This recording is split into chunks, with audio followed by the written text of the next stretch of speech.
Financial transparency की बुनियाद पर आम आदमी पार्टी बनी थी।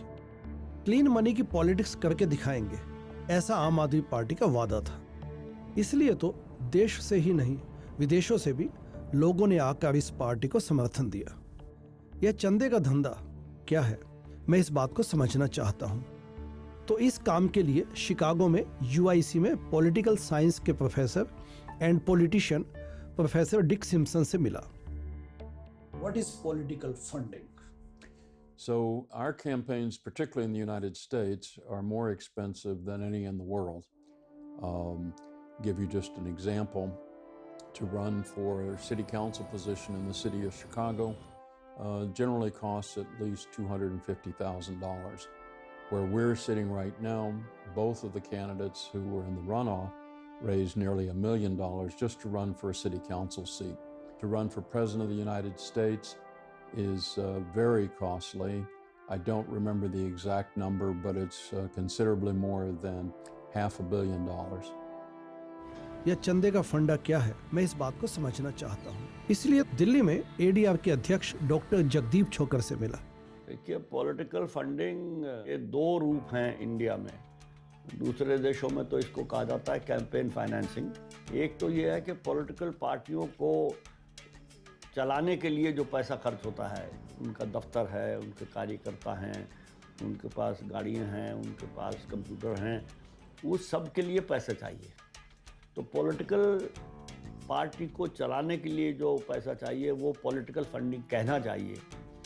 फिर पैसा चाहिए इलेक्शन लड़ने के लिए, उसको सही तरीके से कहा जाए तो उसको इलेक्टोरल फाइनेंसिंग या इलेक्टोरल फंडिंग कहना चाहिए। लेकिन ये दोनों चीज़ें इस्तेमाल होती रहती हैं एक दूसरे से मिक्स होके। But is this money clean? Not all of it is. Accountable.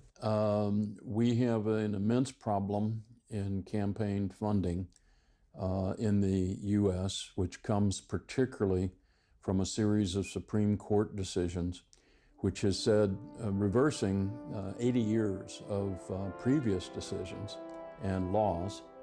But now any corporation or labor union or interest group can give as much money as they want to any election, and they don't always, and in many cases do not, reveal who their contributors were.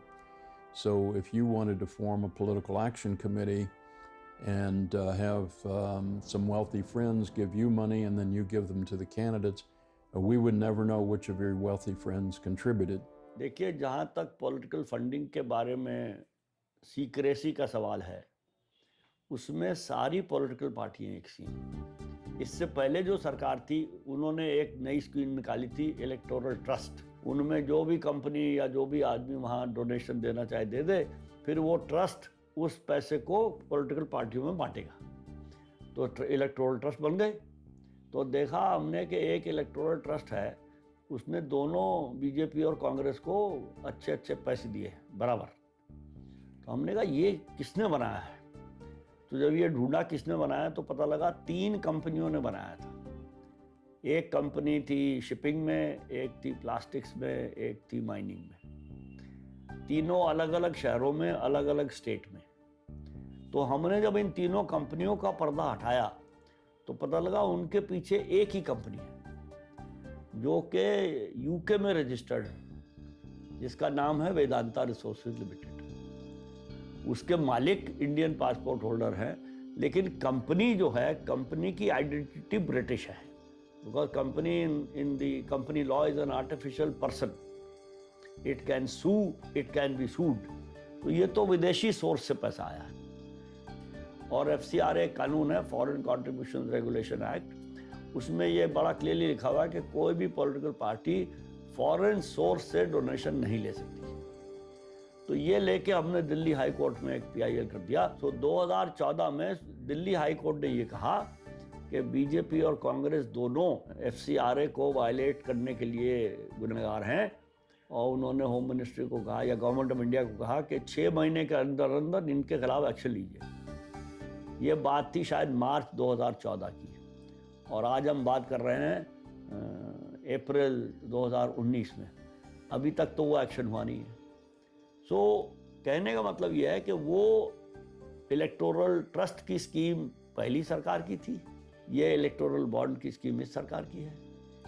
और उस scheme को misuse किया गया, और misuse को छुपाने के लिए या मिसयूज से छुटकारा पाने के लिए कानून बदले जा रहे हैं, और ऐसे कानून बदले जा रहे हैं जो खत्म हो चुके हैं।